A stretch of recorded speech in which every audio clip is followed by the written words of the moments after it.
had a teacher, the teacher of teachers.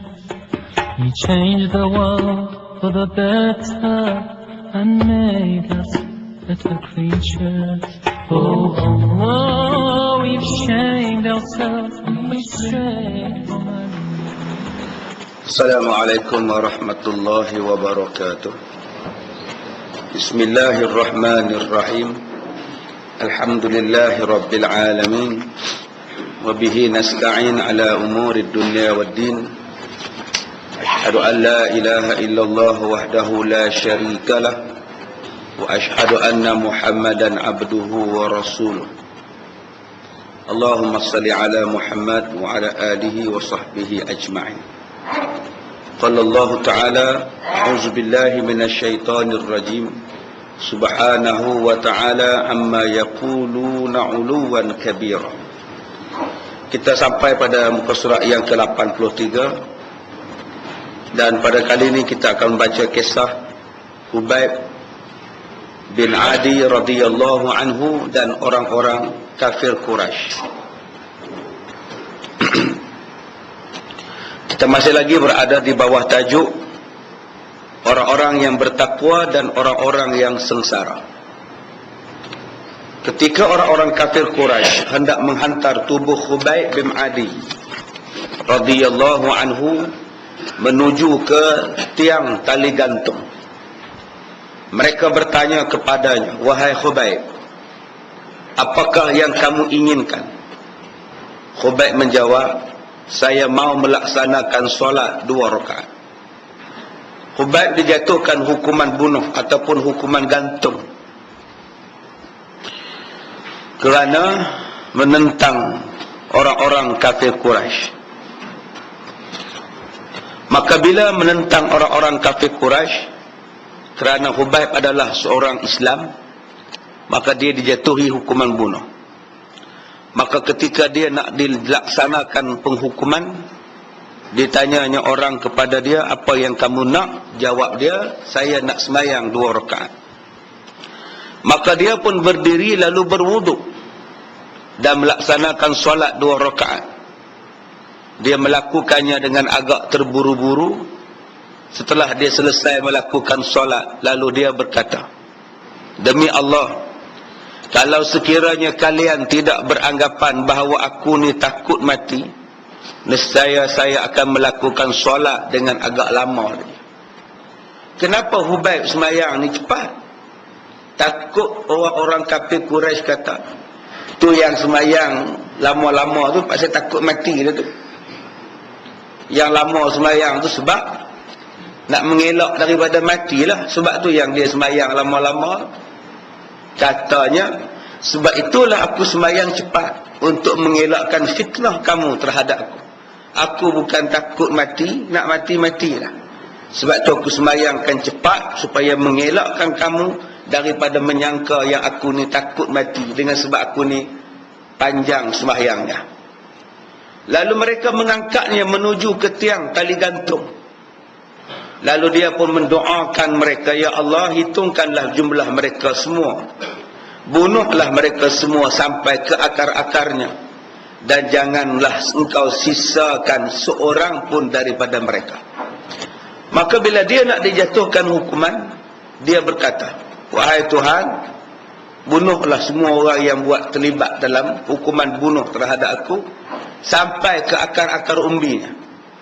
Dan jangan ada seorang pun yang bersisa, yang berbaki daripada jumlah orang yang jahat ni."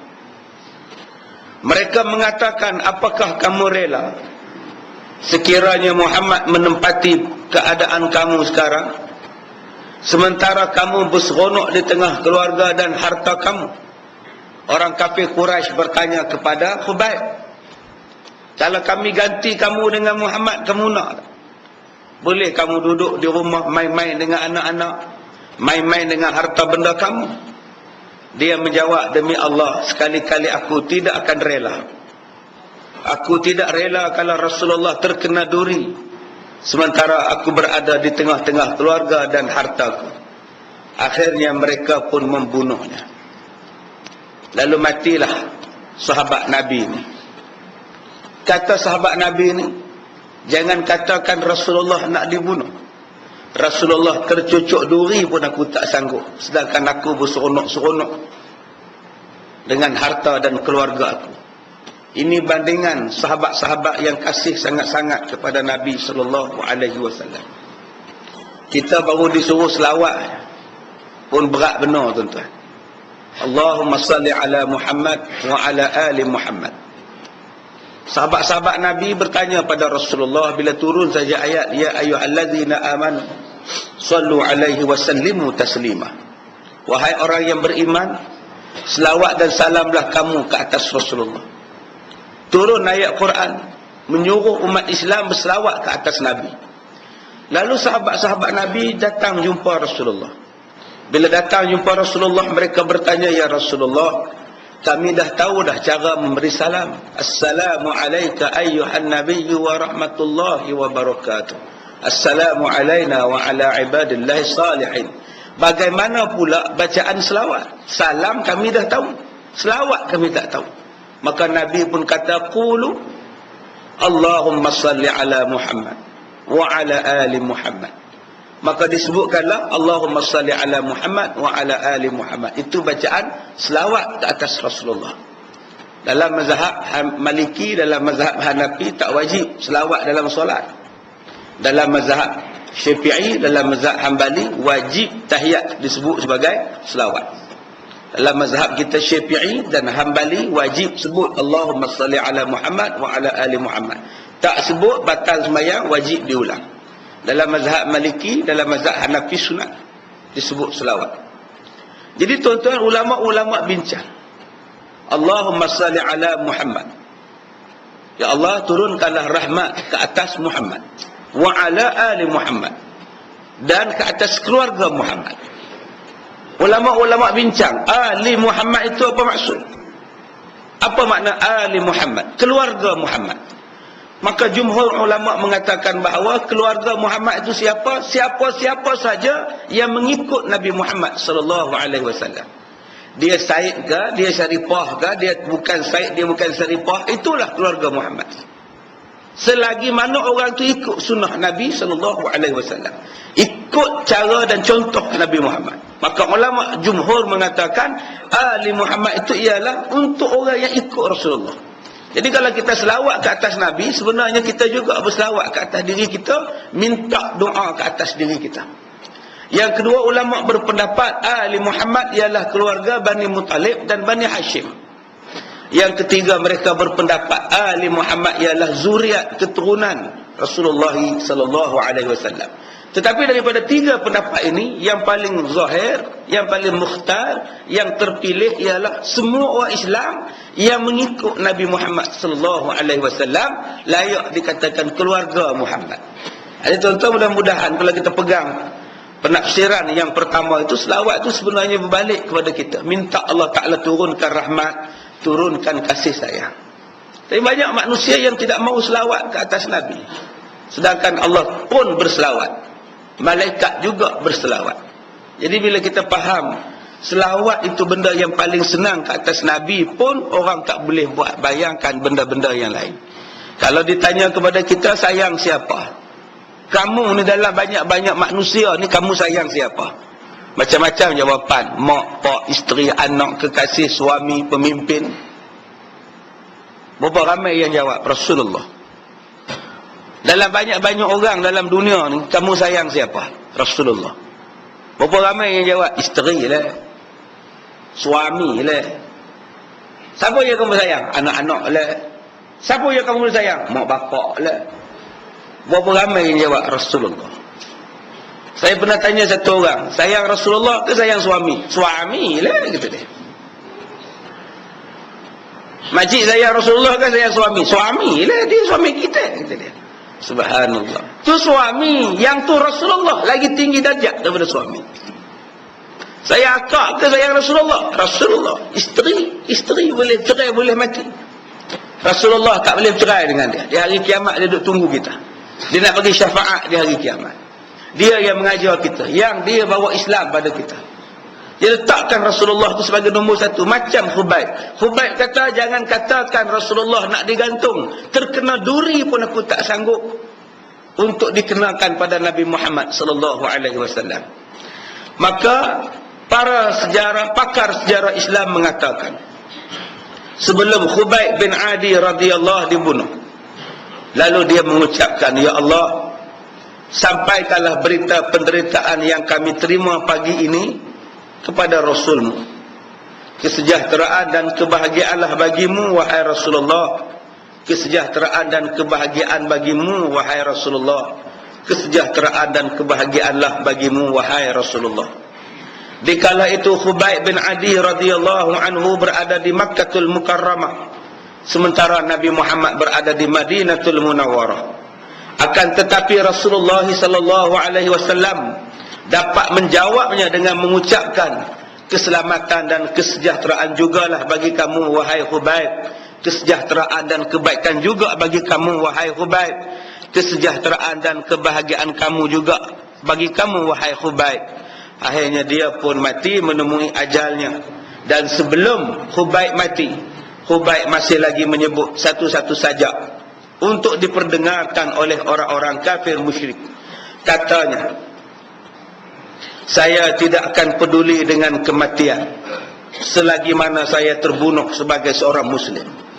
Apa kisah dengan mati? Ya tak ya pun aku nak mati juga. Biarlah aku mati dalam keadaan Islam. Janji aku mati Islam. Wala tamutunna illa wa antum muslimun. Janji aku mati melainkan dalam keadaan Islam. Apa kisah? Aku mati Islam. Mati pergilah. Apa masalahnya nak mati? Mati semua orang mati. Tapi biar aku mati sebagai seorang Islam. Dan hari ini aku mati dibunuh kerana mempertahankan Islam. Bagaimanapun keadaanku terbunuh untuk menghadap Allah. Yang demikian itu hanyalah untuk Allah semata-mata. Kata dia, macam mana pun bentuk aku mati, kematian aku semata-mata untuk Allah. Ini asas perjuangan. Yang mereka nak ialah syahid. Yang kita nak juga semuanya adalah syahid. Kita ni tuan-tuan, yang menjadi penentu kepada kita ialah amalan di hujung nyawa kita. Yang dikira sangat-sangat ialah penentuan masa kita nak mati. Husnul khatimah atau su'ul khatimah. Jahat atau baik kematian kita. Dia bukan tengok yang di tengah-tengah ni, dia tengok at ujung masa nak mati. Tengah-tengah ni baiklah. Sembahyang rajin, mengaji rajin, puasa rajin, baca Quran rajin, umrah rajin, sedekah rajin. Last satu hari balik daripada sembahyang, tengok aksiden kereta. Cantik nombornya 1, 2, 3, 4. Orang tua-tua kata nombor ni kalau tikam jadi ni nombor kereta aksiden. Dia balik sembahyang subuh pukul 9 dia pergi tikam. Tengah duk lompat longkang nak pergi tikam nombor ekor, jatuh dalam longkang, mati. Matinya dikira apa? Matinya dikira nak pergi tikam nombor ekor, nak berjudi. Itulah dia su'ul khatimah. Walaupun berpuluh tahun sembahyang, walaupun berpuluh tahun main mengaji, walaupun berpuluh tahun main kuliah. Kuliah ni tak kira lah, ceramah apatah lagi. Tapi lah sekali ada hamba Allah pula jahat amat, sembahyang payah, benci puasa, tak suka zakat, jahat sungguh. Satu hari dia mimpi kena balun dalam neraka. Dia pun bangkit sembahyang subuh, nak pergi sembahyang subuh, nak taubat. Start motor, keluar pintu pagar, langgar dek kereta mabuk, mati depan rumah. Matinya apa? Mati nak pergi sembahyang, nak taubat.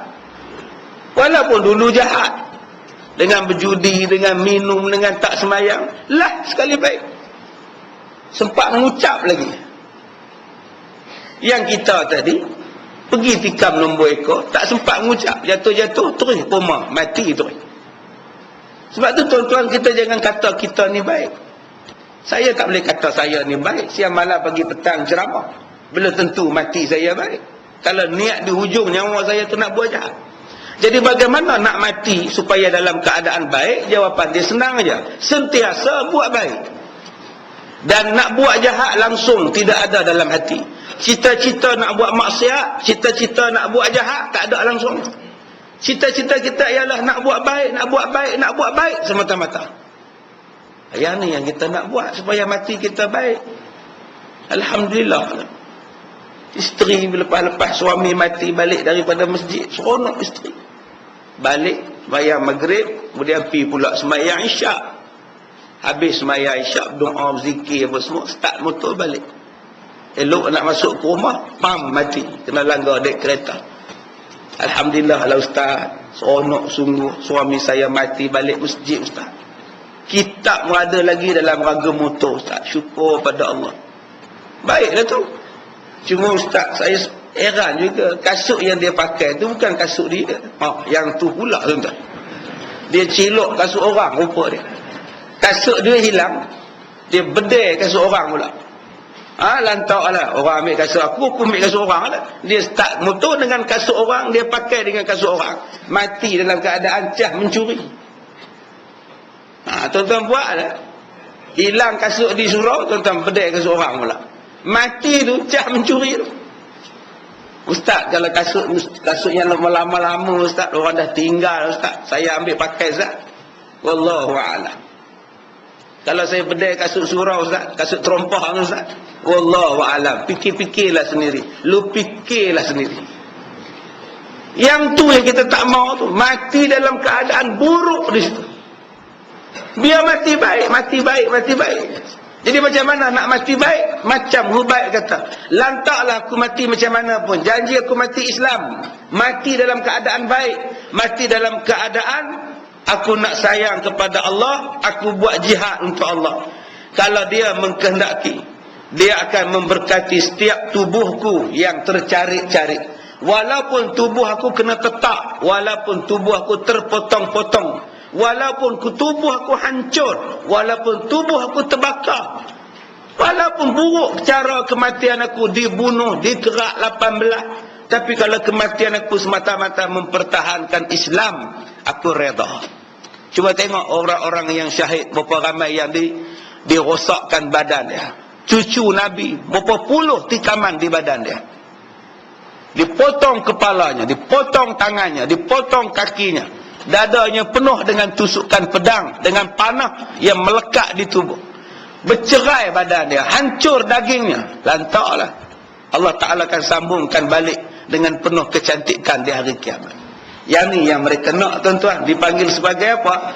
Dipanggil sebagai syahid. Orang yang mati berjuang mempertahankan agama Allah.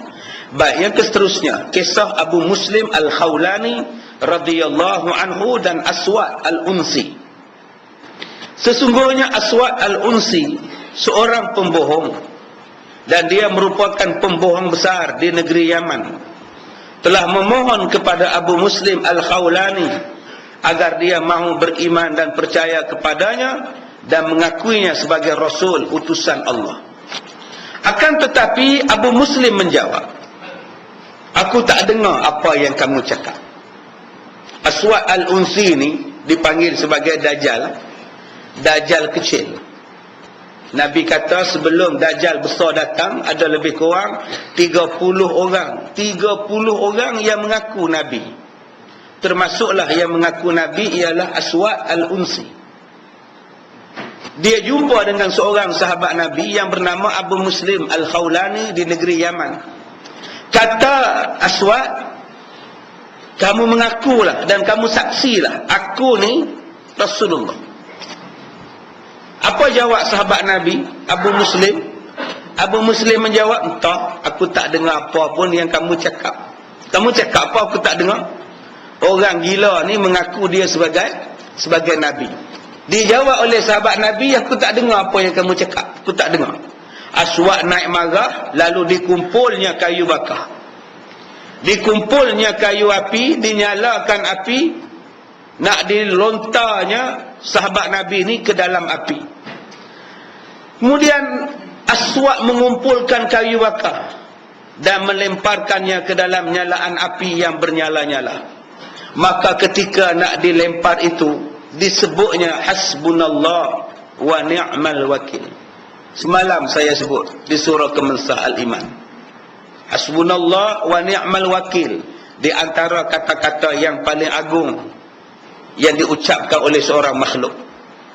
Kata-kata yang paling agung di antaranya ialah la ilaha illa anta subhanaka inni kuntu minaz zalimin. Doa yang diungkap oleh Nabi Yunus alaihissalam. Tuan-tuan boleh bayang Nabi Yunus duduk dalam perut ikan penuh dengan kegelapan. Duduk dalam perut ikan tu dah gelap lah. Ikan tu pula duduk di laut yang dalam. Duduk di laut dalam ni pun gelap lah. Gelap yang ketiganya, siapa yang nak dengar? Siapa yang nak dengar suara Nabi Yunus? Kalau terperangkap dalam tandas, orang dengar lagi, "Hoi, siapa di dalam? Aku di luar." Terperangkap dalam gua pun orang dengar lagi. Terperangkap dalam gua dengar. Macam Kasim Baba terperangkap dalam gua. Datang penyamun, jumpa dia, tak pun boleh baca doa, nyak nyinson mata kaji semarin seng. Itu kalau terperangkap dalam gua. Terperangkap dalam kereta, orang nampak. Hilang dalam hutan, helikopter boleh cari. Tapi kalau hilang dalam laut, dalam perut ikan pula, heli mana yang nak cari? Kapal selam mana yang nak jumpa? Siapa yang nak dengar? Dia bukan ada frekuensi apa, nak radio bukannya ada dalam perut ikan. Tak boleh sampai ke dunia luar. Kalau kita terhempas, naik kapal terbang, terhempas di laut, ada pelampung, ada kesan satelit yang boleh mengesan mana dia kapal terbang yang terhempas. Tapi kalau duduk dalam perut ikan, ikan tu pula terdampar di laut dalam, bukan laut Selat Melaka, laut dalam tu. Siapa yang boleh dengar? Tetapi antara Nabi Yunus dan Allah Ta'ala ada frekuensinya, ada gelombang radionya. Gelombang radionya terungkap daripada kata-kata la ilaha illa anta subhanaka inni kuntu minaz zalimin. Allah dengar. Allah hantarkan balik Nabi Yunus ke tepian pantai. Inilah dikatakan kalimah-kalimah agung. Kalimah yang kita baca hanya untuk bersalin. Tambah orang lelaki-lelaki langsung tak baca sebab tak bersalin. Orang perempuan baca ketika nak bersalin, lepas-lepas bersalin lega, tak ada apa lah. Tunggu nak beranak tahun depan pula. Cuba jadikan amalan biasa. La ilaha illa anta subhanaka inni kuntu minaz zalimin. Kalau semayang taubat dibaca, semayang taubat dibaca. Ya Allah, tiada Tuhan melainkan Engkau. Kalau Engkau tak ampunkan aku ni, ya Allah, aku ni zalim, ya Allah. Kata-kata yang kedua yang menjadi kata-kata yang agung ialah hasbunallah wa ni'mal wakil. Kata-kata yang diungkap oleh Nabi Ibrahim ketika dilontar di dalam api, maka api menjadi sejuk. Kata-kata inilah yang dimunajatkan oleh Rasulullah di dalam peperangan Uhud dan peperangan Badar, yang akhirnya Allah Ta'ala memberikan kemenangan di dalam peperangan Badar dan diselamatkan Rasulullah dalam peperangan Uhud. Hasbunallah wa ni'mal wakil. Cukuplah Allah menjadi penolong kami dan Allah adalah sebaik-baik pelindung. Apa jadi kepada Abu Muslim? Maka Allah Ta'ala menjadikan api itu dingin dan selamat bagi Abu Muslim. Sahabat Nabi ini tak terbakar, tuan-tuan. Yang kita dengar yang tak terbakar Nabi Ibrahim. Rupanya ada seorang sahabat Nabi yang tidak terbakar, yang dibakar oleh Nabi palsu yang bernama Aswa al-Unsi. Yakin pada Allah, yakin sungguh-sungguh pada Allah. Aku serah diri aku pada Allah. Cukuplah Allah membela. Hasbunallah wa ni'mal wakil. Akhirnya api tidak terbakar. Bila api tidak membakar dia, selamat dia. Maka dia pun satu hari balik ke Madinah. Tak kala Abu Muslim berkunjung ke Madinah, Umar Al-Khattab sangat gembira dengan ketibaannya. Lalu dipeluknya oleh Sayyidina Umar. Dan Sayyidina Umar berkata, selamat tiba saudara kami Khalilul Hazihil Ummah. Khalil maknanya apa? Kekasih Allah pada umat sekarang. Kalau dulu kekasih Allah ialah Nabi Ibrahim. Nabi Ibrahim Khalilullah. Sekarang ni kamu ni, aku panggil kamu Khalil. Khalilul Hazihil Ummah.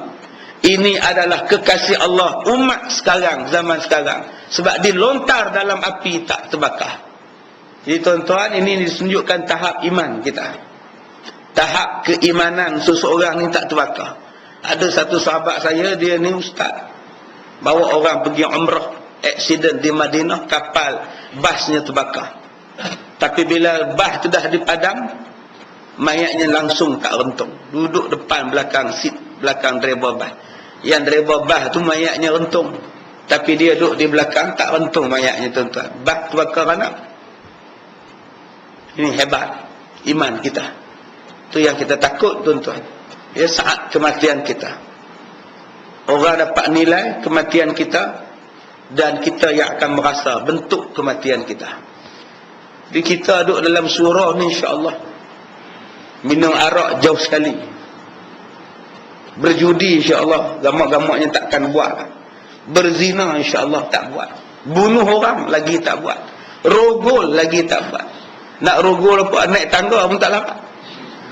Naik 2 anak tangga meletih mengah setengah jam. Nak rogol orang apa, dia terajar naik perempuan tu pingsan tu. Nak minum arak dak lah kot. Takkan nak minum dah, janggut dah pakai, serban dah pakai. Nak tikam nombor ekor. Budak Cina hak jual nombor ekor pun tak mau jual. Ini kedai nombor haji, sebab pos tanah, dia pun tak mau jual. InsyaAllah kita tak mau buat, kita rasa-rasa dosa bunuh orang dak lah. Apa yang kita nak buat? Kita hak jenis kita ni apa nak buat? Lidah sajalah. Itulah masalah kita sekarang.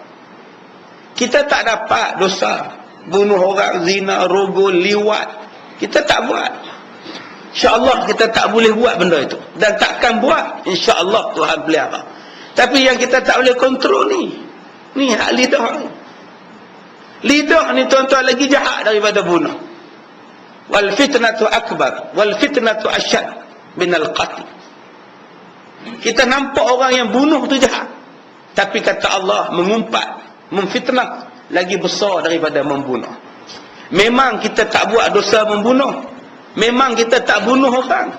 Nak bunuh nyamuk pun kita segan. Nak bunuh semut pun kita malas. Tambah nak bunuh orang. Tetapi kita dapat dosa lebih besar daripada membunuh. Bila kita ngumpat orang. Bila kita fitnah orang. Memang kita tak ada dosa membunuh. Tapi kita dapat dosa memfitnah. Itulah masalah kita orang mengaji ni. Masalah orang tak mengaji ni, dia tak ngumpat. Mak rempik tak ngumpat. Hello bro, jom, rempik. Dia kerja, dia tak ada ngumpat.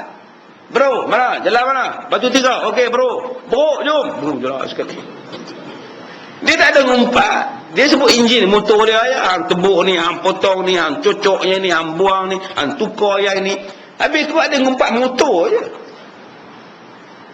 Dia tak buat. Ngumpat lain dia tak buat. Tapi kita yang tak merempit, dosa kita itulah dia. Dosa lidah. Dosa kita apa? Dosa telinga. Duk dengar umpat dan keji. Kalaulah kita boleh bersihkan betul-betul jiwa kita, sifat kita, alhamdulillah. Berjudi tidak, minum tidak, apa pun tidak, ngumpat tidak, memfitnah pun tidak, riak pun tidak, ujuk pun tidak, alhamdulillah, selamat. Saya kata tadi, tuan-tuan takkan membunuh. Tapi tuan-tuan dapat dosa lebih daripada membunuh bila tuan-tuan memfitnah. Apa dia fitnah? Pergi tuduh orang tanpa bukti. Apa dia fitnah? Pergi mendengar fitnah orang tanpa bukti. Tuan-tuan duk nganga dengar orang duk memfitnah. Lebih baik tuan-tuan pergi bunuh orang. Kena faham? Orang yang berzina, insya-Allah kita tak berzina. Tak lalu dah pun. Dah tak larat nak berzina apa. Orang di luar mungkin berzina. Mengandung sana, buang budak sini. Projek sana, projek sini. Kita memang tak berzina. Tapi kita dapat dosa lebih daripada berzina. Bila? Bila kita ambil riba. Insurans kereta riba. Pinjaman rumah riba. Pinjaman personal riba. Pinjaman beli peti air pun riba. Beli kereta pun riba. Kita dapat dosa 70,000 kat 70 kali berzina. Dia baru zina 2 kali. Kita ambil riba dah 70 kali. Setiap tahun 70 kali. Asal renew road tax, ambil insurans riba. Asal renew 70. Tu kad kredit kita tu 24 jam dalam poket. Kad kredit riba. Dibawanya riba tu ke mana-mana. Dalam surau membawa riba. Tapi dia tak perasan itu riba. Yang dia duk bayar yuran tahunan 400 tahun, 400 tahun, 100 tahun yuran tahunan untuk kad kredit dia. Itulah riba. Walaupun kita tak bunuh, tak rogol orang, tapi kita ambil riba. Dengan sebab ambil riba tu lebih besar daripada zina. Yang ni yang kita tak perasan. Sebab kita tak buat benda zahir. Kita tak bunuh orang zahir, kita tak rogol orang, kita tak zina, kita tak berjudi. Kita duk kata sumbang mahram, sumbang mahram, sumbang mahram. Apa ni anak dengan mak zina, apa ni bapak rogol anak, apa ni cucu rogol datuk, cucu rogol opah, apa ni? Tapi kita lupa, sekecil-kecil dosa riba ialah macam berzina dengan mak sendiri. Kecil je. Sekecil-kecil dosa riba macam berzina dengan mak bapak sendiri. Jadi jangan nampak orang ni salah. Kadang-kadang kita lebih besar daripada orang. Jangan nampak orang ni buat dosa. Kadang-kadang kita lebih melampau-lampau. Cuma dosa kita dalam bentuk silent. Dosa kita dalam bentuk yang tak nampak. Kita dengan Tuhan saja yang tahu. Orang berzina orang tahu. Kena tangkap mengandung tahu lah. Merompak membunuh dapat tangkap tahu lah. Tapi riba siapa tahu? Dia pergi dekat bank je. Dia pergi dekat ejen aja untuk amal riba. Tapi dapat dosanya berkali ganda, berlipat kali ganda daripada orang yang zahir-zahir berbuat dosa. Jadi tuan-tuan, kita ambil pengajaran iktibar. Jangan perasan diri sentiasa baik. Jangan duk perasan kita ni sentiasa baik dengan jubah di badan, serban di kepala, tasbih di lengan, tasbih di tangan. Jangan rasa kita baiklah. Cuba muhasabah diri kita supaya kita ni ingat dan insaf betul-betul. Kadang-kadang orang yang kita kutuk lebih baik daripada kita, daripada sudut yang lain. Baik, kemudian seterusnya Rib'i bin Amir radhiyallahu anhu dan Rustam. Rib'i bin Amir radhiyallahu anhu adalah seorang pahlawan kaum muslimin dalam peperangan Al-Qadisiyah. Dia mendatangi Rustam, panglima bangsa Parsi, yang membawa sekitar 280,000 tentera. Kita baca dah tentang Rustam. Ada 280,000. 280,000 tentera. Bangganya Rustam. Bongkak, sombong dan bersandarkan kepada kekuatan yang besar. Rustam bertanya, siapa yang berani menentang kami? Kami ada tentera 280,000. Cina sekarang ada tentera darat saja 5 juta. Itu Cina tu. Peluru berpandu nuklear yang Amerika ada pun 23,000. Dia duk bising tentang Iran yang belum buat. Peledak daripada tentera Israel saja duk ada beratus-ratus peledak bom nuklear. Iran belum ada lagi. Yang Israel dah ada, Amerika dah ada, tak ada kisah pun. Pesawat pejuang yang bawa bom nuklear yang dimiliki oleh Amerika ada berapa puluh buah? Ada 23,000. India, Pakistan pun ada bom nuklear. Tapi bila Iran nak membangunkan nuklear, macam-macam dia buat. Sebab tu saya kata pada tuan-tuan, selagi mana orang tu orang Kristian, jangan haraplah dia baik. Orang kita ni suka ikut orang. Bila tengok Barack Obama jadi presiden, kulit hitam pertama Amerika, berapa banyak ulasan dalam surat khabar kita. Inilah pembaharuan, inilah reformasi. Dah boleh diterima dah, kulit putih boleh terima kulit hitam. Kita mengharapkan dia akan, tak ada paksa je tuan-tuan. Nabi dah sebut dalam hadis, setiap satu tahun pemerintah akan lebih teruk daripada yang sebelumnya. George Bush jahat, serang Saddam Hussein dan didakwanya Saddam Hussein menyimpan bom pemusnah besar-besaran. Tapi bila diserang apa dia jumpa? Tundram aja. Seluruh dunia menghalalkan perbuatan George Bush menyerang Saddam Hussein dan Iraq. Begitulah dengan Obama sekarang. Dia nak kata nak tutup Guantanamo Bay, tak tutup sampai sekarang pun.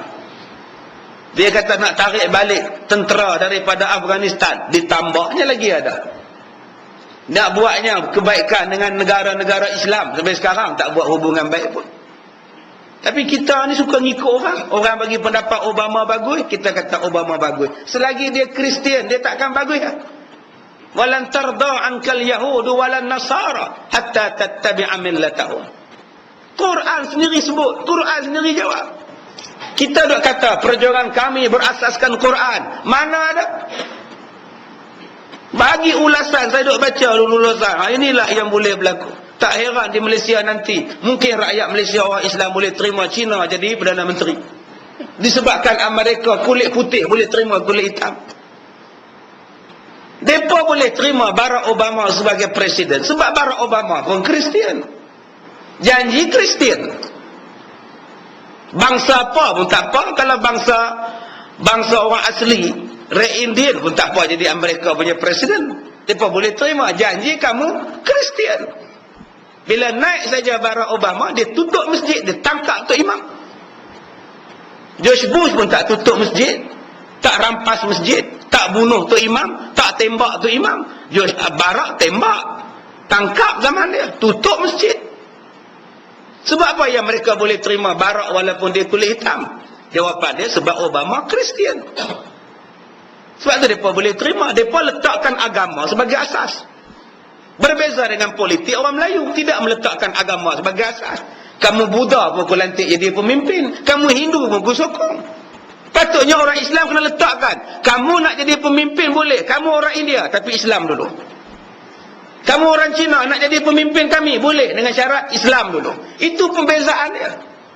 Kita hari ini tak kira hang Cina ke, hang Hindu ke, hang Kristian ke, hang sembah Tok Kong ke, boleh jadi pemimpin kami. Janji kamu sepakat dengan kami. Dalam Islam tak ada. Kristian lain, Amerika lain. Amerika dia setuju kulit hitam. Kalau orang Melayu jadi presiden Amerika pun dia setuju dengan syarat kamu Kristian. Cuba tuan-tuan tengok berapa banyak calon Islam Amerika yang dibunuh. Yang dibunuh. Nak jadi pemimpin kulit hitam Islam, dibunuh dia. Dibunuh dia. Sebab Islam dan Kristian itu dibezakan. Berbeza dengan politik orang Melayu. Politik orang Melayu, hang tak kira agama apa. Sembah pokok pun kami angkat hang jadi pemimpin. Sembah Tok Kong bodoh tu pun diangkat jadi pemimpin. Mana asas Islam kita? Sedangkan syarat utamanya mesti orang Islam, memimpin orang Islam. Tak kira lah kamu bangsa mata sepet ke, kamu bangsa kulit gelap ke, kamu Islam boleh pimpin kami. Sepatutnya itu pegangan umat Islam. Tetapi hari ini pegangan umat Islam tak kira. Hang bangsa apa pun tak apa, agama apa pun tak apa. Boleh kami pangkap dengan syarat kamu sokong kami. Ini salah fahaman. Di mana Islam yang al-Islamu ya'lu wa la yu'la alaih yang kita duk pegang? Di mana hadis Quran yang kita duk pegang? Hadis sebut al-Islamu ya'lu wa la yu'la alaih. Quran sebut wa antumul a'laun wallahu ma'akum. Kamu adalah orang yang tertinggi sebab Allah berada di tengah-tengah kamu. Tapi kita boleh angkat orang kafir. Bila kita angkat orang kafir, memerintah kita, jadi wakil kita, maka yang akan teruk balik ialah Islam. Kita balik yang akan susah. Sebab tu tuan-tuan, kalau kita buka pemikiran kita, buka syarat-syarat kita, insya-Allah Allah tolong kita. Jika kita berfikir secara Islam sungguh, politik secara Islam sungguh, bercakap tentang Islam sungguh, bukan semata-mata bercakap untuk mengatakan Islam, melainkan kita kena amal, baru kita boleh faham. Selagi mana kita ambil orang hak tak tentu hala ni tuan-tuan, dengan Tuhan, mereka pun mereka tipu, tambah dengan bangsa kita. Cuba tuan-tuan tengok bangsa mereka, dengan Tok Kong mereka tipu. Bagi 5 plastik. Mula-mula bagi 5 betul. Budak balik sekolah, disapunya 5. Tak 5 betul depan. Budak-budak balik sekolah, ikat beg atas dahi ni, jalan penat. Tengok buah 5, cantik punya. Tu dia balon seorang sebiji. Hang satu, aku satu, jom belah. Tokek balik, wah, celaka lu Tok Kong, banyak makan. Tu yang buah 5 plastik, puas hati. Siapa lagi nak curi? Kalau dengan Tok Kong dia pun dia tipu dengan kita. fikirlah tuan-tuan. Guna otak ni. Fikir sebagai seorang Islam. Balik pada kita Rabi' ni. Apa yang dia buat? Sementara Rabi'i hanya mempunyai tombak yang tumpul, pakaian yang sudah compang-camping, dan seekor kuda yang tua bangka, dan hampir-hampir berlari, tak boleh berlari dengan laju. Tua. Habis-habis kuat berlari anak je. Tak boleh dah. Veteran dah. Kalau masuk kategori pun kategori veteran. Walaupun dia dulu atlet terbaik, tapi bila mai tua, dia masuk kategori veteran, 55 tahun ke atas. Dia nak lawan apa? Tak boleh lawan dah, veteran. Tetapi apa jadi kepada dia? Bila Rabi' bin Amir menjawab dengan penuh keyakinan, bila dicabar oleh Rustam, sesungguhnya Allah Ta'ala mengutuskan kami untuk membebaskan manusia daripada perhambaan kepada sesama manusia menuju perhambaan kepada Tuhan manusia yang sesungguhnya. Kata Rabi', Allah Ta'ala mengutuskan kami untuk membebaskan penghambaan manusia terhadap manusia dan menghambakan diri kepada Tuhan manusia, yakni Allah. Kami nak menghambakan diri kepada Allah daripada kesempitan dunia menuju keluasan akhirat, dan daripada kezaliman agama-agama yang batil menuju kepada keadilan agama Islam. Itulah kami datang lawan kamu. Nak buang sempit dunia, nak pergi luas akhirat. Nak buang tentang jahatnya agama-agama lain menuju kepada agama yang murni, nama dia Islam. Tetapi si Durjana ini cuba membalasnya, walaupun dia merasa gentar oleh jawapan berani daripada Rabi'. Maka katanya, janganlah kamu keluar daripada istanaku kecuali kalau kamu membawa tanah di atas kepala kamu. Maka Rabi' radhiyallahu anhu akhirnya membawa tanah tersebut. Dia berkata kepada para sahabat, inilah khabar gembira, kerana bererti bahawa Allah Ta'ala memberikan kemenangan kita dan kita akan menguasai negeri ini. Beberapa saat selepas itu, sang panglima perang yang bernama Sa'ad bin Abi Waqqas radhiyallahu anhu masuk ke dalam negeri Parsi untuk mengajak penduduknya kepada Islam. Tetapi penduduk negeri itu menolak dan menyatakan perang. Maka Sa'ad dan tenteranya memerangi mereka, dan akhirnya mereka dapat mengalahkan bangsa Parsi, dan mereka memasuki istana-istana yang penuh dengan kesesatan dan kemaksiatan, serta menghancurkan patung kaum Parsi. Lalu Sa'ad bin Abi Waqqas membacakan ayat-ayat suci Al-Quran di dalam surah Ad-Dukhan, juzuk yang ke-29, daripada ayat 25 sampai ayat 29. Tuan-tuan, ini adalah kisah peperangan di antara tentera Islam dengan tentera Parsi. Tentera Islam yang diutuskan oleh Umar Al-Khattab, diutuskan Sa'ad bin Abi Waqqas ke negeri Iraq ataupun ke negeri Parsi untuk menumbangkan kerajaan Parsi yang pada masa itu dipimpin oleh Raja Kaisar. Bila sampai di sana, tuan-tuan, Raja Kisra, bila sampai di sana, Sa'ad bin Abi Waqqas merupakan seorang sahabat Nabi yang nombor 5 masuk Islam. Dia adalah orang nombor 5 masuk Islam. Lepas Abu Bakar, lepas Khadijah, lepasnya Ali, lepasnya sahabat Nabi, hambatan datang nombor 5 Sa'ad bin Abi Waqqas. Orang nombor 5 masuk Islam. Dan dia adalah 10 sahabat Nabi yang dijamin syurga. Dan dia adalah orang yang mula-mula membuka Islam di negeri Iraq. Dialah yang menyampaikan Islam di negeri Iraq. Sebab itu dia berbangga, kerana dalam peperangan Badar, Sa'ad bin Abi Waqqas adalah pelontar anak panah yang pertama. Kalau ditanya orang pada kita, dalam peperangan syahid, jihad, siapa yang mula-mula lontar anak panah? Yang mula-mula lontar ialah Sa'ad bin Abi Waqqas. Bila diisytiharkan perang, dia ambil anak panah dia panah orang kafir. Dia orang pertama melepaskan. Dan Sa'ad bin Abi Waqqas ini termasuk 10 sahabat Nabi yang dijamin syurga dan menjadi ahli mesyuarat kerajaan negeri Madinah sampailah zaman Abu Umar Al-Khattab, dan tidak pernah ketinggalan dalam semua mesyuarat penting dengan Nabi Muhammad. Apa mesyuarat pasal negara, apa mesyuarat tentang perkembangan negara, Sa'ad bin Abi Waqqas mesti dipanggil oleh Rasulullah. Ini penghormatan yang Allah bagi kepada Sa'ad dan dialah orang yang membuka Islam di Iraq. Iraq sekarang ada 28 juta rakyat. Tuan-tuan boleh bayang 1400 tahun dulu. 1400 tahun sampailah sekarang berapa puluh juta, berapa bilion dah rakyat Iraq. Semuanya Islam tu dengan sebab Sa'ad menyebarkan Islam. Berapa banyak pahala Sa'ad. Sebab tu dia dijamin syurga. Kita pun kena jadi Sa'ad. Menyebarkan Islam supaya orang faham tentang Islam. Supaya orang kasih tentang Islam. Supaya orang beramal tentang Islam. Selagi mana dia faham, selagi mana dia kasih, selagi mana dia beramal, selagi itulah pahala dapat pada kita. Saya dah kata semalam di Kemensa, umat Islam ni kena lima benda kena ada. Beriman pada Allah, beriman pada Rasul. Yang keduanya, yang ketiganya apa? Muliakan agama. Cari jalan bagaimana nak muliakan agama. Cari jalan bagaimana nak menguatkan agama. Dua benda ni kita kena buat. Cari jalan bagaimana nak menguatkan, cari jalan bagaimana nak memuliakan agama. Biar agama Islam ni duduk di mana-mana. Pergi pasar raya, ada Islam di pasar raya. Cari jalan. Ada Islam di tengah-tengah pasar raya besar. Jangan pasar raya besar tu dia hanya disewa oleh kedai kasut, kedai baju, kedai minyak wangi, kedai emas. Kemudian panggung wayang. Pergi pasar raya besar, yang dijualnya apa? Yang disewanya apa? Semua orang bukan Islam sewa. Jual kasut, jual baju, jual seluar, jual kain, jual makanan, tengok wayang. Itu saja kan? Wujudkan satu gerai Islam di situ. Tak kira lah jual khot ke, pasang CD ke, pasang Quran ke. Mesti ada satu bentuk Islam, nampak contoh Islam di situ. Pergi ke market, jual ikan, jual ayam, jual daging, ada Islam di situ.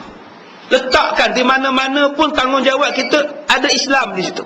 Kita buka klinik doktor apa? Tulis di situ. Tiap-tiap kali nak berubat, bismillah. Tiap-tiap kali nak injek pesakit, bismillah. Siap dengan baca doa lagi. Habis merawat, tadah tangan, doa lagi. Sebelum merawat, doa lagi. Nak bagi ubat tu pun, kerani tu pun suruh baca doa lagi. Alangkah baiknya tuan-tuan kalau Islam letak di mana-mana. Di sekolah ada Islam, di masjid memang dah ada Islam. Di kampung, masuk kampung aja lambang Islam sudah ada. Tulis signboard, pintu gerbang besar-besar tu. Anda memasuki kawasan perkampungan Islam EU4. Ahlan wa sahlan wa marhaban bikum. Mudah-mudahan Allah merahmati tuan. Semua wujud memuliakan Islam itu berada di mana-mana. Nak kenduri kahwin berasaskan Islam. Saya baru ni ceramah kahwin di rumah orang kahwin sebelum orang makan. Pengantin sampai, semua orang sampai pukul 11, jangan siapa makan. Mari duduk rapat-rapat dengar ceramah dulu. Pengantin dengar ceramah, pak pengantin menyambut tetamu, budak yang nak pas bunga telur tu pun dengar-dengar dulu. Habis pukul 12 suku baru makan. Pasang speaker atas pokok rambutan. Macam orang kampung dulu lah, buat laut speaker dekat pokok rambutan. Suara atas pokok. Mudah-mudahan orang faham apa dia perkahwinan. Sebut Islam. Selagi mana boleh sebut Islam, sebutlah Islam. Dalam radio, kalau jadi juru hebah, jadilah juru hebah. Semalam saya dengar juru hebah klasik nasional. Dia cerita, satu SMS masuk. Dia kata, abang DJ hari ni macam ustaz pula, kata dia. SMS masuk, dia baca lah. Ini satu SMS terbaru daripada ni. Dia kata apa? Abang DJ hari ni macam ustaz pula, berceramah panjang pula.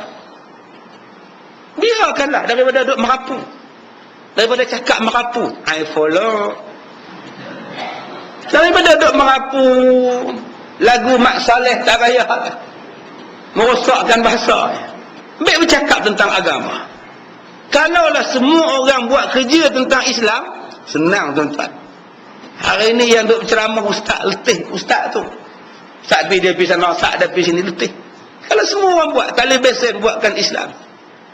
Tak ada masalah, ada ustaz tak ceramah pun tak apa. Taliban menyiarkan Islam. TV Brunei cuba tuan-tuan tengok, pukul 8 malam ceramah. Siaran langsung lagi ceramah. Kuliah maghrib. Pergi ke Brunei. Ustaz tak payah ceramah, tak apa lah. Pasang TV kat masjid, dengar ceramah TV ustaz. Ini apa benda yang nak tunggu ceramah ni bila? Dalam TV kita. TV 3 tunggu Jumaat seminggu sekali. TV 8 haram. TV 7 tak ada. TV 9 kadang-kadang pagi-pagi, mai tengah malam, mai siang, habis dah. RTM adalah juga, tapi masa tak kena. Pukul 6.30 bicara mufti, siapa nak tengok? 12 tengah malam bicara mufti, siapa nak tunggu? Tak kena masa pula. TV 2 langsung tak ada lah. TV 2 langsung tak ada. Adalah juga ceramah Tamil, bagilah juga. InsyaAllah Nabi SAW ada kena-kena tu bagilah juga untuk mereka. Kita tak faham lah. Kalaulah semua orang buat kerja untuk Islam, tuan-tuan, mulia lama lah Islam. Tapi sayang, ada radio yang tak sebut langsung nama Allah dalam satu hari. Ada TV yang tak sebut langsung nama Allah dalam satu hari. Tak sebut nama Allah. Sedangkan Allah Tuhan. Hidup bernafas kita ni Allah bagi makan. Bernafas keluar masuk udara Allah yang izinkan. Tapi nak sebut nama Allah.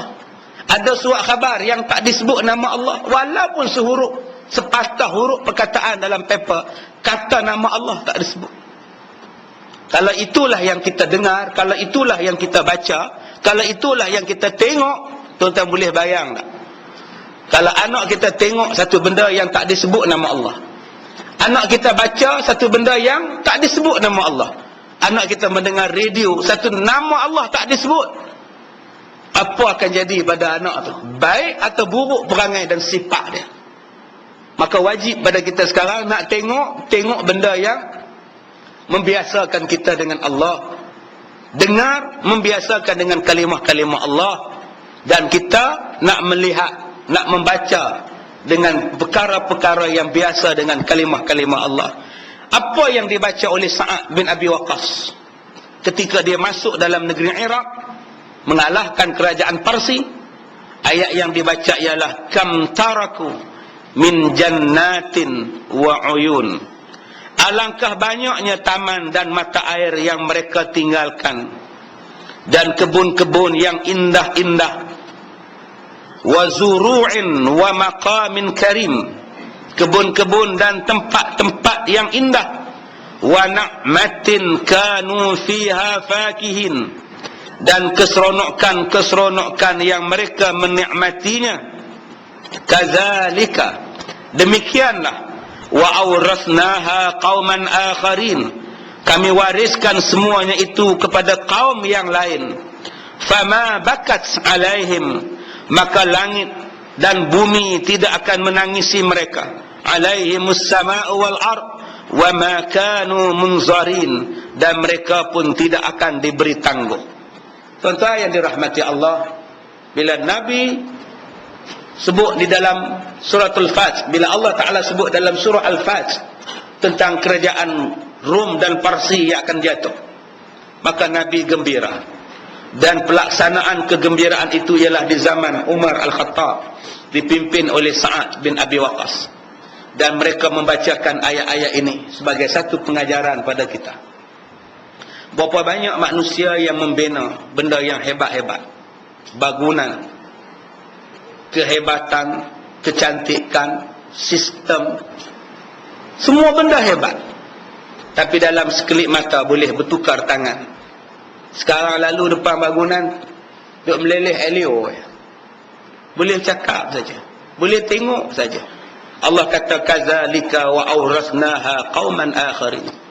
Kenapa boleh hancur kerajaan? Kenapa boleh tumbang kerajaan? Sedangkan macam-macam bentuk kemewahan dibuat, kesenangan dibuat, bentuk macam-macam bangunan dibuat, peraturan dibuat, taman-taman dibina, kebun-kebun dibina, semuanya hebat, tapi boleh bertukar tangan? Jawapannya sebab kamu engkar kepada Allah. Bila kamu engkar kepada Allah, kamu tinggal habis. Habislah bangunan yang kamu megah-megahkan, airport yang kamu megah-megahkan, tempat lumba kereta yang kamu megah-megah, sekelip mata je tu. Kalau kamu lupa pada Allah, engkar kepada Allah, sekarang kamu boleh tengok. Dan manusia yang dapat mewarisinya, yang sekarang dah ambil alih daripada yang jatuh. Kalau kita juga lupa kepada Allah, kita juga akan kehilangan apa yang sudah kita dapat. Yang membolak-balikkan hati manusia ialah Allah. Kalau kita lawan Allah, Allah bolakkan balik hati manusia ke arah yang lain pula. Sebab itu tuan-tuan, ikutlah Tuhan, takutlah kepada Allah. Mudah-mudahan manusia tidak berbolak hatinya balik kepada jalan yang asal ataupun kumpulan yang lama. Macam mana nak mengekalkan hati manusia? Jawapan dia senang, berpegang teguh kepada agama Allah. Orang dulu tumbang sebab apa? Sebab tak berpegang teguh pada agama Allah. Rasa berselera pada Islam, ikut. Rasa tak suka, tak sesuai, ditendangnya hukum Islam. Dengan sebab itu tumbang. Kalau kita pun begitu. Ada benda yang kita nak, kita ikut. Ada benda Islam yang kita rasa tak sesuai, kita pun tolak. Kita juga akan dapat. Dan Allah akan gantikan orang lain pula. Macam yang dibacakan kisah ini. Ayat surah 29, 25, 29 surah Ad-Dukhan ini ialah ayat berkenaan dengan Fir'aun. Ketika Fir'aun tumbang, maka Allah turunkan ayat, kam taraku min jannatin wa uyun wa zuru'in wa maqamin karim. Tumbangnya kerajaan Fir'aun yang begitu gah, beribu-ribu tahun, tumbang dia. Walaupun bangunannya hebat, walaupun kerajaannya besar. Bila lawan Tuhan, Allah turunkan petaka. Baik, yang terakhir, Al-Hajjaj bin Yusuf As-Saqafi dan Sa'id bin Jubair radhiyallahu anhu. Contoh manusia jahat dan manusia baik yang terakhir yang disebutkan dalam kitab ini ialah contoh manusia yang menjadi nabi palsu yang pertama dalam sejarah manusia, iaitu Al-Hajjaj bin Al-Hajjaj bin Yusuf As-Saqafi, bukan nabi palsu, governor ataupun jenderal perang yang sangat zalim. Yang saya sebut pada tuan-tuan, dia saja membunuh 120,000 orang Islam. Bukan dia bunuh orang kafir, dia bunuh orang Islam ni 120,000 orang. Dia bunuh cucu Abu Bakar.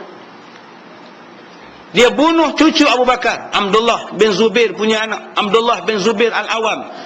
Zubair Al-Awam punya anak yang bernama Abdullah bin Zubair. Mayatnya digantung di kota Mekah selama 3 bulan tidak dikebumikan.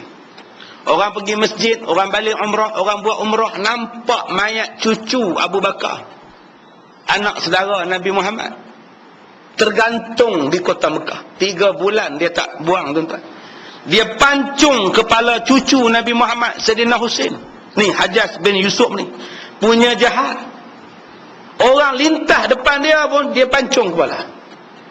Jangan siapa-siapa lintah dia. Bila dia berjalan, mesti orang bagi ruang dan mesti bangun. Siapa tak bangun, pancung. Punya jahat. Ada satu lagi geng dia, Musalmah Al-Kazab. Ada satu lagi geng dia, Al-Hajjaj bin Yusuf. Ni geng dua orang ni, tuan-tuan. Baik. Hajjaj bin Yusuf adalah seorang pemeluk Islam yang paling menyimpang daripada ajaran Allah. Kisah-kisah kekejian, kebongkakan, kezalimannya sangat banyak sekali. Tawus bin Kisan, seorang murid pilihan dan murid ternama daripada Abdullah bin Abbas, dan salah seorang periwayat Imam Bukhari dan Muslim, telah berkata, saya memasuki Masjidil Haram untuk melakukan umrah. Setelah saya melaksanakan umrah dan sembahyang sunat 2 rakaat di belakang makam Ibrahim, maka saya duduk di makam menunggu-nunggu dan melihat gerombolan manusia melakukan tawaf. Tiba-tiba hujaman tombak dan panah dan lipasan pedang, senjata lain-lainnya berhamburan di dalam Masjidil Haram. Tengah duk tunggu ni nak semayang ni, tuan-tuan, lepas tawaf, dia tengok orang duk menjerit, anak panah duk terbang, tombak melintang-lintang. Rupa-rupanya Hajjaj bin Yusuf dan para pengawalnya masuk dalam Masjidil Haram. Siapa yang lalu menghalang laluannya, ditebah kepala dia, tuan-tuan.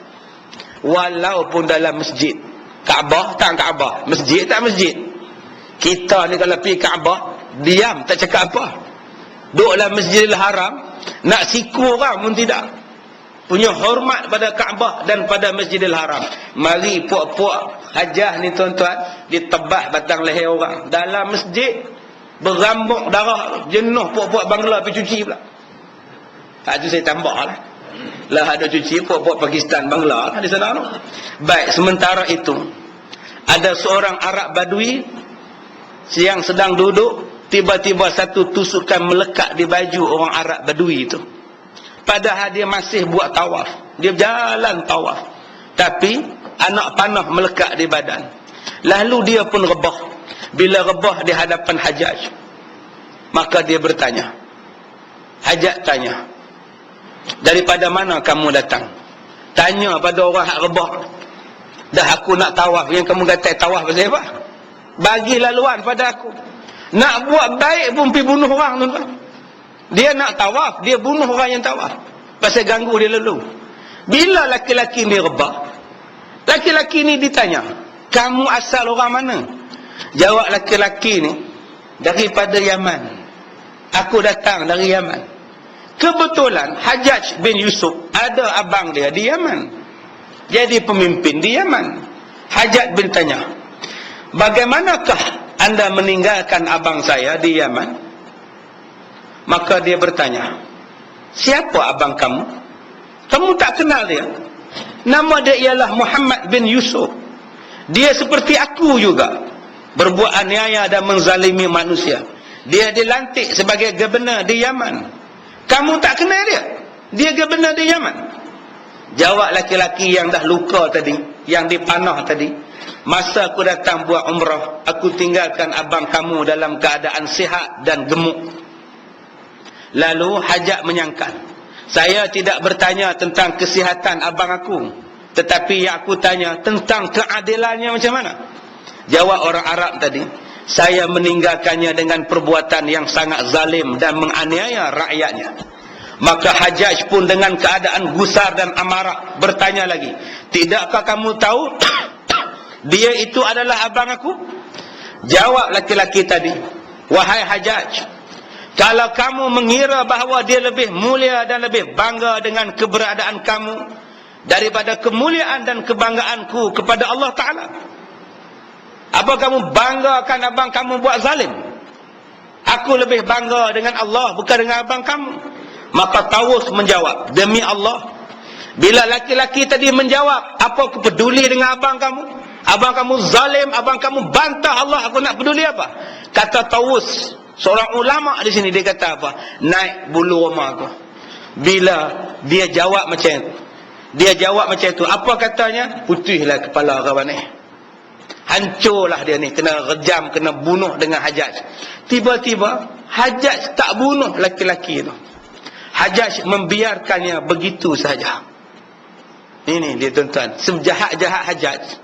Bila dia nak bunuh orang, dia tanya dulu, pagi tadi kamu semayang di mana? Di rumah dia bunuh. Kalau semayang di masjid, dia tak bunuh. Sebab Nabi kata dah, siapa yang semayang subuh berjemaah di masjid, di surau berjemaah, kalau orang nak buat jahat, jahat tu akan balik pada dia. Allah pelihara orang datang semayang subuh berjemaah. Orang fitnah ke, mengumpat ke apa ke, nak buat pada mereka, balik-balik fitnah kepada orang jahat. Sebab tu Hajjaj tak berani bunuh orang hak balik semayang subuh. Dibiarkan begitu. Adapun Hajjaj dengan Sa'id bin Jubair, Sa'id bin Jubair dihukum bunuh. Setelah 8 tahun, 8 tahun orang nak bunuh Sa'id. Seorang ulama yang sangat tersohor, seorang wali Allah yang sangat terkenal, mempunyai pelajar yang sangat ramai. Dia menentang Hajjaj. Hajjaj cari dia selama 8 tahun. Tapi orang dapat lindung dia, Allah Ta'ala pelihara Sa'id, akhirnya tak jumpa. Satu hari, Sa'id bin Jubair ditangkap. Dapat ditangkap. Sa'id bin Jubair ditanya, siapa nama kamu? Padahal dia dah tahu nama siapa. Nama saya Sa'id bin Jubair.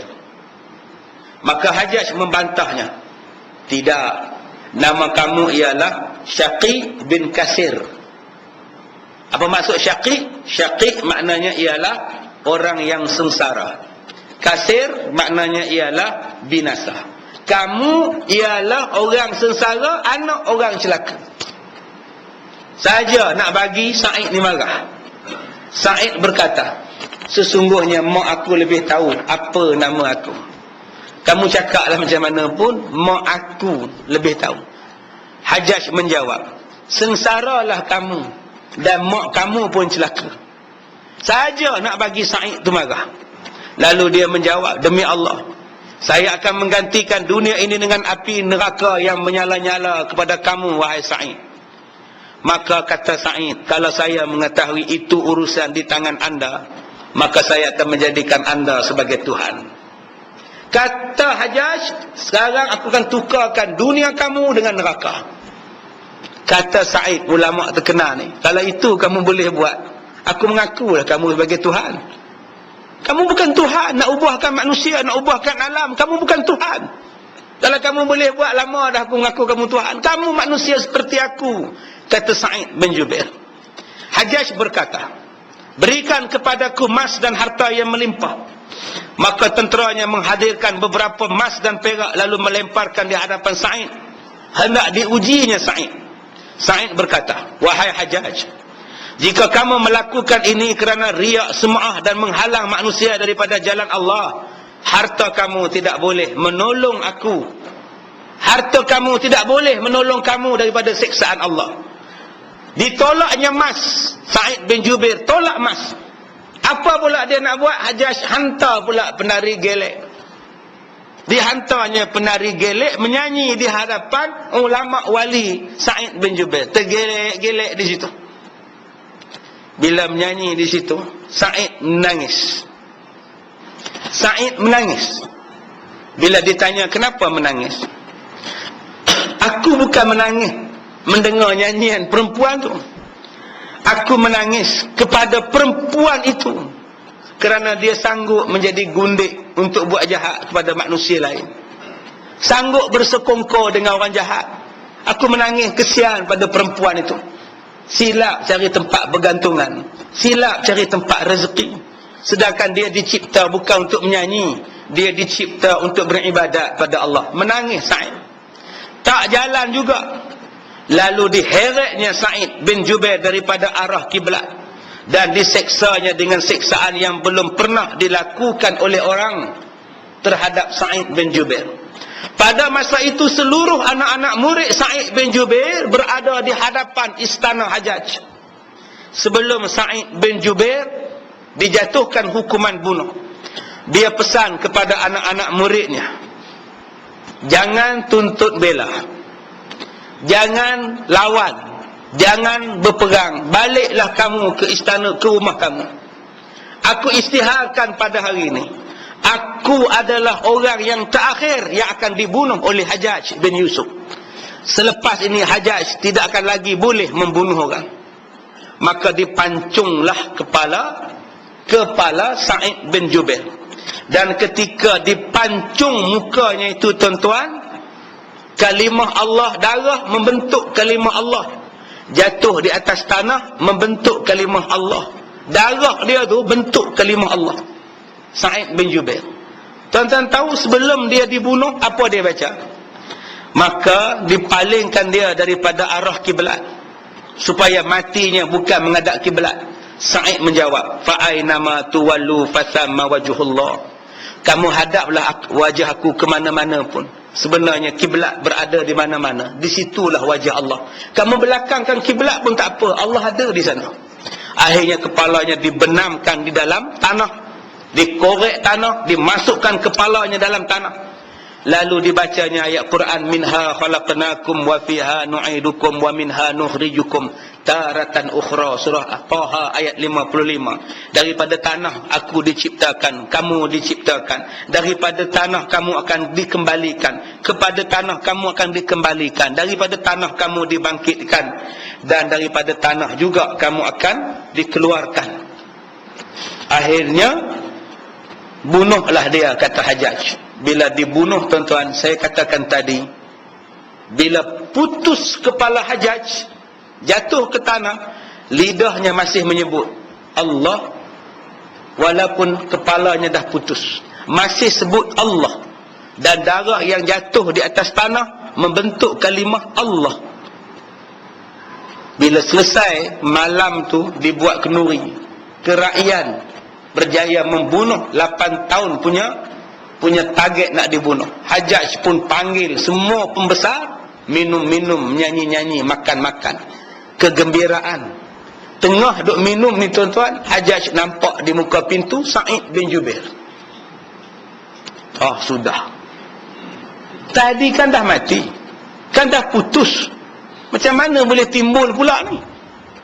Tuan-tuan boleh bayang tak kalau orang mati balik, tuan-tuan? Tuan-tuan kapan? Tuan-tuan tanam. Balik rumah dia menung atas kursi, tengok. Apa khabar saudara? Tak lari kita. Kan aku tanam kamu dah. Said dah dibunuh. Boleh ada, tapi Said tak bercakap. Said tak bercakap, Said tak tegur, Said tengok saja dia. Hajat kata pada dia, apa Said masih hidup? Kata sahabat, mana ada tuanku? Tak ada tuanku. Tu nampak duk tersengih kat aku. Sejak itulah Said ikut. Nak tidur, Said di sebelah. Nak minum, Said di sebelah. Masuk tandas, Said di sebelah. Kemana-mana pun Said. Sehinggalah terbawa-bawa di dalam mimpi. Akhirnya Hajjaj bin Yusuf menjadi gila. Gila dan mati, tuan-tuan. Orang tak angkat dia lagi dah sebagai pemimpin. Dihenakan dia, jatuh durjana, jatuh orang tak suka, jatuh kepada orang yang gila. Siapa lagi nak hormat? Sebab itulah Said katakan tadi, selepas dia bunuh aku, takkan ada siapa lagi yang dia bunuh. Aku adalah orang terakhir yang dia bunuh. Dan matinya Hajjaj dalam keadaan yang sangat menyedihkan, sangat memilukan, sangat menghenakan. Kerana matinya dalam keadaan yang tidak diredai oleh Allah. Tuan-tuan, perseteruan di antara orang baik, permusuhan di antara orang baik dan orang jahat, lama-lama ianya akan dimenangi oleh orang-orang baik. Walaupun orang baik itu mati dibunuh, sebenarnya dia akan selamat di akhirat. Walaupun nampak orang jahat itu menang, sebenarnya dia akan binasa di negeri akhirat. Mudah-mudahan kita menjadi orang bertakwa, kerana Allah berfirman, inna akramakum indallahi atqakum. Yang paling mulia di kalangan kamu di sisi Allah ialah yang paling bertakwa. Mudah-mudahan kita termasuk dalam golongan bertakwa. Cukup sekadar itu. Saya minta maaf jika terkasar bahasa. Wabillahi taufiq wal hidayah. Assalamualaikum warahmatullahi wabarakatuh. اللهم إنا نجعلك في نحور أعدائنا ونعوذ بك من شرورهم. اللهم بدد شملهم وفرق جمعهم وشتت كلمتهم وزلزل أقدامهم وسلط عليهم كلبا من كلابك يا قهار الجبار يا منتقم. اللهم يا منزل الكتاب ويا مجري السحاب ويا هازم الأحزاب اهزمهم وانصرنا عليهم والحمد لله رب العالمين.